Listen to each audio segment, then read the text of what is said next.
Israël est le seul pays démocratique du Proche-Orient. Les dissensions que l'on peut avoir, les différences que l'on peut avoir entre l'appréciation du gouvernement français et l'appréciation du gouvernement israélien ne doivent en rien nuire à la relation d'État à État, de population à population. Dans mon estime, les choses sont claires. Pardon de le dire aussi brutalement, mais comme maintenant on a banalisé l'idée qu'il y avait un génocide à Gaza, je demande à chacun de reprendre ses esprits. Il y a eu 3 génocides au XXe siècle.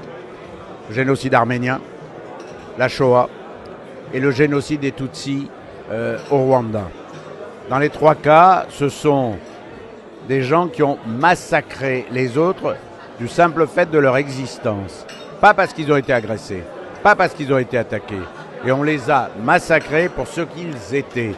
Dans le cas présent, la guerre à Gaza, elle est liée au 7 octobre, au massacre commis par le Hamas et au fait qu'on veut éradiquer le Hamas. Israël n'est pas en guerre contre les Palestiniens. Israël est en guerre contre le Hamas. Voilà. À partir de là, le bloc occidental devrait faire front, devrait dire les choses. Je ne dis pas qu'il faut accepter ou valider tout ce que dit ou fait Benjamin Netanyahou. Je dis seulement qu'il faut un peu de mesure.